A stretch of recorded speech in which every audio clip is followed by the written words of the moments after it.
Demi Tuhan saya bersaksi bahwa SBY tidak berkeringat sama sekali, apalagi berdarah-darah, sebagaimana pernyataannya di berbagai kesempatan.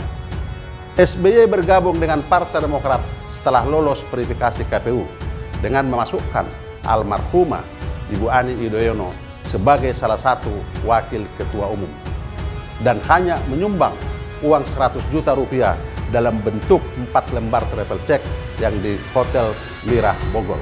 Saya dan para pendiri beserta para senior partai adalah pelaku sejarah Partai Demokrat. Saya menyatakan bahwa di dalamnya perjuangan para kader dari Sabang sampai Merauke bersusah payah, bekerja keras, tidak mengenal lelah dan waktu untuk bekerja bersama-sama meloloskan Partai Demokrat pada verifikasi KPU sehingga menjadi peserta pemilu 2004. Ini menegaskan bahwa SBY bukanlah pendiri Partai Demokrat. Pada Kongres keempat 2016 di Surabaya, SBY merekayasa jalannya Kongres agar dia menjadi calon tunggal sebagai Ketua Umum Partai Demokrat. Inilah bentuk pengingkaran janjinya terhadap dirinya sendiri dan para kader Partai Demokrat di seluruh tanah air.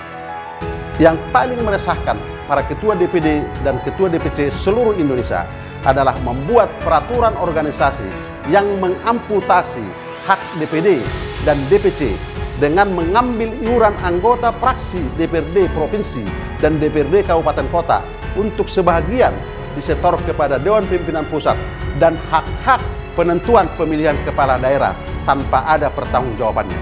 Makanya AHY berada di puncak gunung tapi tidak pernah mendaki. Oleh sebab itu, AHY selaku Ketua Umum tidak tahu cara turun gunung, sehingga bapaknya SBY yang saya hormati menjadi turun gunung. Inilah yang disebut krisis kepemimpinan. Terima kasih sudah klik video ini. Jangan lupa tekan tombol subscribe untuk bergabung. Dalam hitungan saya persilahkan kalian untuk tekan tombol subscribe. 10, 3, 2, 1. Saya ucapkan selamat bergabung dalam channel ini. Assalamualaikum warahmatullahi wabarakatuh. Salam sejahtera, Om Swastiastu, Namo Buddhaya, salam kebajikan.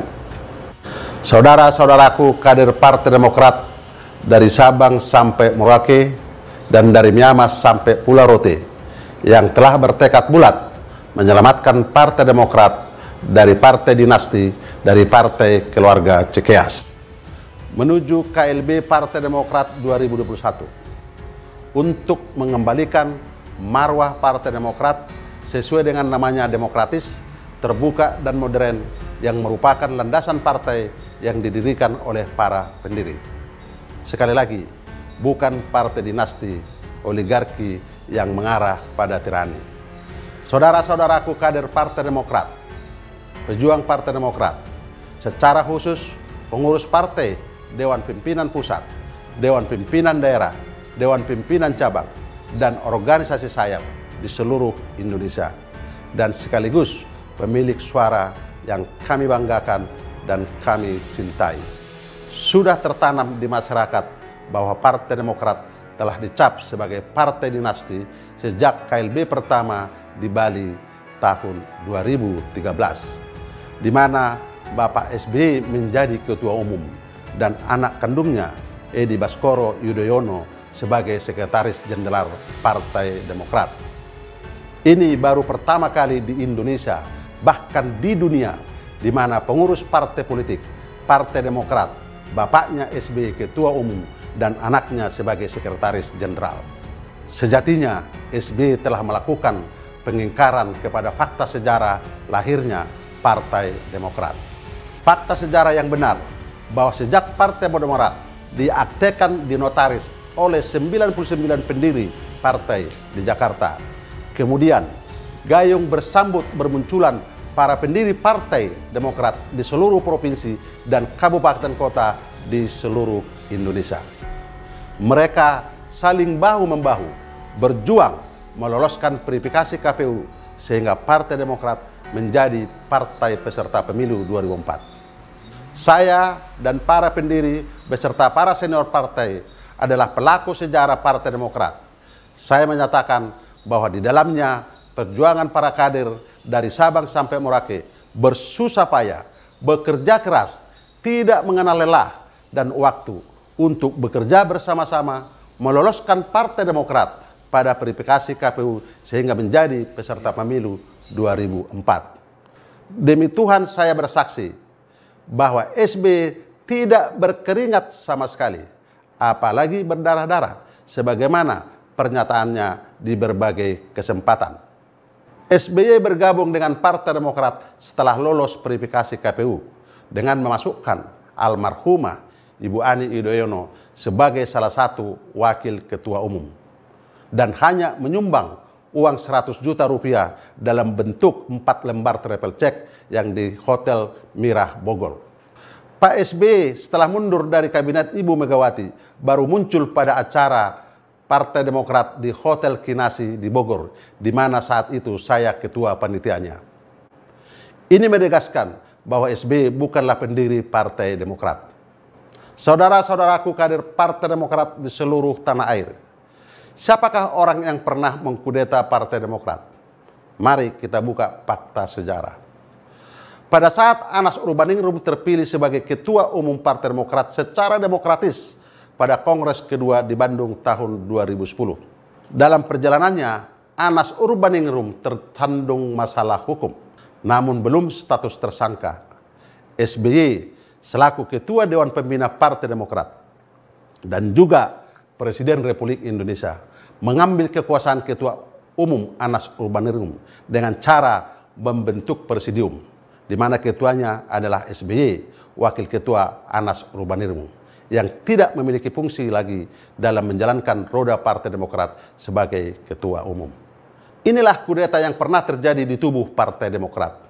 Setelah Anas Urbaningrum menjadi tersangka, terjadilah KLB pertama atau Kongres ketiga Partai Demokrat di Bali tahun 2013 untuk melanjutkan sisa kepemimpinan Anas Urbaningrum hingga 2015, di mana beliau mengatakan hanya akan meneruskan sisa kepemimpinan Anas Urbaningrum. Sehingga saya, Joni Allen Marbun, diperintahkan oleh SBY untuk membujuk Marzuki Ali yang saat itu menjabat Ketua DPR RI untuk tidak maju sebagai kandidat Ketua Umum Partai Demokrat. Padahal pada Kongres kedua 2010 memperoleh suara kedua terbesar setelah Anas Urbaningrum. Pada Kongres keempat 2015 di Surabaya, SBY merekayasa jalannya Kongres agar dia menjadi calon tunggal sebagai Ketua Umum Partai Demokrat. Inilah bentuk pengingkaran janjinya terhadap dirinya sendiri dan para kader Partai Demokrat di seluruh tanah air. Yang paling meresahkan para ketua DPD dan ketua DPC seluruh Indonesia adalah membuat peraturan organisasi yang mengamputasi hak DPD dan DPC dengan mengambil iuran anggota fraksi DPRD Provinsi dan DPRD Kabupaten Kota untuk sebahagian disetor kepada Dewan Pimpinan Pusat dan hak-hak penentuan pemilihan kepala daerah tanpa ada pertanggungjawabannya. Selanjutnya, pada Kongres kelima 15 Maret 2020 di Senayan, Jakarta, kembali SBY merekayasa tata cara Kongres tidak sesuai sebagaimana mestinya. Pembahasan dan penetapan tata tertib acara tidak dilakukan, di mana salah satu isinya membahas syarat dan tata cara pemilihan ketua umum. Selain itu, tidak ada laporan pertanggungjawaban dari ketua umum SBY. Setelah pidato ketua umum SBY, peserta Kongres yang tidak punya hak suara diusir keluar arena Kongres. Semestinya seluruh peserta Kongres memiliki hak bicara, padahal hak suara hanya digunakan pada saat pemilihan ketua umum atau perbedaan pendapat.